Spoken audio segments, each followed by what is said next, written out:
Hai, Laikul Fahri di sini. Kalian yang klik video ini tentu aja lagi nyari kamera. Jadi sesuai judul, aku akan bahas rekomendasi 5 kamera murah terbaik untuk pemula di tahun 2023. Video ini akan aku khususkan untuk cewek ya. Sayang, Ya, sini. Karena kita harus sepakat kalau terbaik itu relatif tiap orang beda. Bagiku Sony A74 itu adalah kamera terbaik. Harganya 37 juta, kalau sama aksesoris bisa sampai 50 jutaan. Tapi apakah kamera ini bisa jadi kamera terbaik untuk semua orang? berat Kamu lagi mau ngapain sih tadi? makan. Udah sana. Bentar. Apa lagi? Bikin thumbnail dulu. 1, 2. Dah, tenang. Makasih. Oke, kita lanjutin ya. Jadi videonya akan aku buat series aja. Dan di video ini aku akan bahas kamera untuk cewek-cewek. Bagi cewek, kayaknya kamera yang bagus tuh harus punya layar selfie. Kira-kira kameranya seperti ini. Entah mau selfie ke kanan atau selfie ke atas, yang penting ada layar buat ngaca. Oh ya, buat cowok-cowok kalau mau ngikutin rekomendasi kamera ini juga nggak apa-apa ya. Tapi kamera yang akan aku bahas di sini tuh emang yang lebih pas kalau dipakai cewek. Kemudian fitur yang kedua yang harus ada di kameranya cewek adalah enteng dan gak ribet. Kebayangkan kalau cewek bawa kamera segede ini, jadi cenderung mereka tuh mau yang praktis-praktis aja. Terus yang ketiga, dia harus bisa di zoom in dan zoom out. Karena cewek itu kepoan dan penasaran banget ketika lihat hal-hal jauh yang kiowo. Mari kita langsung aja masuk ke daftar kameranya. Dimulai dari yang paling murah di bawah 5 juta. Nanti berangsur-angsur aku akan bahas yang harganya semakin naik ya. Kamera yang pertama akan aku rekomendasikan adalah Canon EOS M10. Untuk harga barunya Canon EOS M10 dijual di kisaran harga 3,8 juta. Dan untuk harga bekasnya mungkin di 3 jutaan pas kali ya. Ini bentuk kameranya seperti ini. Jadi kalian bisa lipat layarnya ke atas seperti ini. Dan bisa dipakai selfie untuk ngaca kayak gini ya.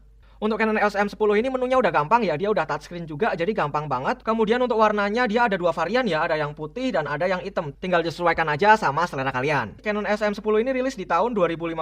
Tapi menurutku buat dipakai di tahun 2023 itu masih oke banget guys. Aku sendiri pernah pakai dan kalau kalian mau cek reviewnya, kalian bisa cek videoku yang ini nih, akhirnya punya kamera mirrorless flip screen, review Canon EOS M10. Atau kalau kalian mau nyari di YouTube gitu ya, biar gampang, cari aja gini. Nama kameranya, kemudian spasi Laikul, Canon EOS M10 spasi Laikul, terus cari. Nanti videoku akan muncul yang paling atas nih. Aku juga udah pernah bandingin sama Canon EOS M50 nih. Sebenarnya aku mau rekomendasiin Canon EOS M50 juga, tapi karena ini temanya tuh buat cewek, kayaknya lebih cocok kalau pakai yang Canon EOS M10. Tapi buat kalian para cewek-cewek yang nggak masalah kameranya agak gede dikit doang kok gedenya, nggak gede-gede amat. Malah bisa dibilang ini cukup kecil juga ya. Aku bisa rekomendasikan juga sih untuk Canon EOS M50. Kalian bisa search aja Canon EOS M50 Laikul untuk lihat review lebih lengkapnya. Ini aku ada beberapa video ya, lumayan banyak juga nih untuk Canon EOS M50. Bahkan pada saat itu aku sampai beli 2 atau 3 unit gitu. Karena kebutuhanku tuh untuk multicam. Jadi aku ada kamera depan, ada kamera atas, ada kamera samping. Kelemahan dari Canon EOS M50 menurutku nggak ada. Dan aku pun dulu pakai Canon EOS M50 lumayan lama ya. Untuk di harga sekitar 8-9 jutaan, kamera ini recommended banget sih. Tapi karena aku ada budgetnya dan kerjaanku juga butuh pakai kamera seperti ini, yang selain YouTube ya, kalau YouTube mah gini kebagusan guys. Yang selain YouTube tuh juga aku ada kerjaan-kerjaan lain yang butuh kamera bagus gitu. Jadi aku ambil ini. Kalau misalnya aku ditanya Canon EOS M50 itu bagus atau enggak ya, aku bakalan tetap bilang bagus kalau budgetmu segitu. Kalau budgetmu di atasnya ya, aku bakalan rekomendasiin Sony A6400 atau sekalian aja ambil yang ini. Oh ya, seluruh kamera atau peralatan yang aku pakai di video ini akan aku taruh link reviewnya dan link pembelian produknya di description box ya. Kalau ada yang belum aku sebutin boleh komentar aja di bawah, nanti aku tambahin. Dan kalau kalian tertarik dengan salah satu kameranya, mau pembahasan yang lebih detail, silahkan komentar aja, nanti aku bahas di video selanjutnya. Oh ya, seri EOS M ini tuh sebenarnya banyak ya. Aku udah pernah review yang seri EOS M1, kemudian ini M10, M50, ada lumayan banyak, jadi kalian silahkan cek aja di channelku Canon EOS M Laikul gitu. Ini ada lensa yang buat ngevlog juga, jadi dia tuh luas banget gini.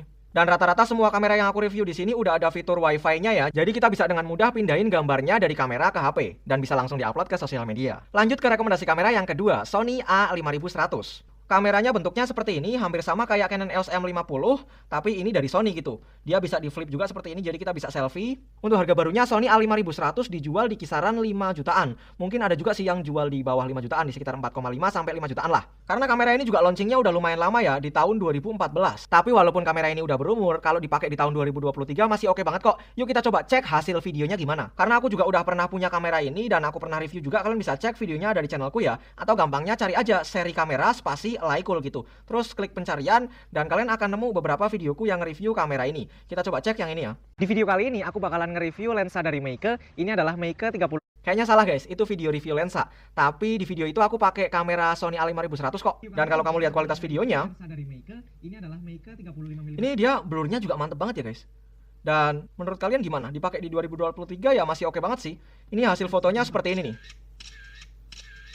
Gimana? Mantap kan? Kelemahan dari Sony A5100 ini dia belum ada jack input mikrofonnya. Jadi kalau kalian mau bikin video dan mau kualitas suaranya bagus, harus direkam secara terpisah untuk audionya. Kalau kelebihan utama dari Sony A5100 yang pertama dia bisa di flip, bisa dibuat selfie layarnya. Kemudian dia udah pakai lensa M-mount. Artinya sekarang kita bisa beli lensa yang murah dulu. Nanti kalau ada uang bisa upgrade lensanya. Dan setelah ada uang lagi mau upgrade kameranya tuh lensanya tetap kepake guys. Karena ini kalian mau pakai kamera Sony A5100, A6000, A74 itu semua lensanya mountingnya sama gitu.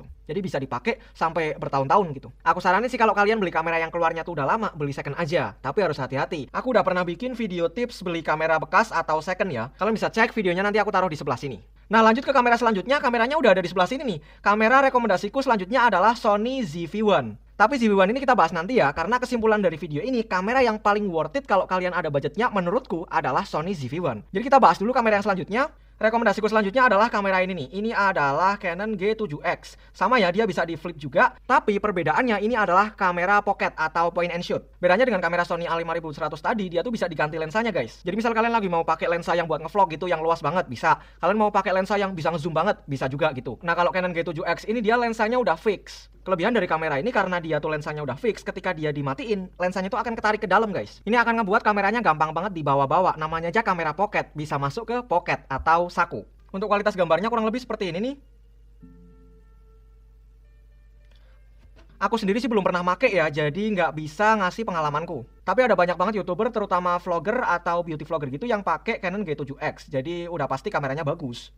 Oh ya, untuk yang aku bahas dari tadi itu Canon G7X Mark II ya. Dia dijual di harga sekitar 5-6 jutaan, kualitas gambarnya bagus banget, ngeblur banget belakangnya, udah lumayan oke, dan praktis juga. Cuman kelemahannya dia belum bisa dikasih mikrofon tambahan. Kalau kalian suka tipe kamera seperti ini dan butuh mikrofon tambahan, saranku kalian bisa beli Canon G7X yang Mark III.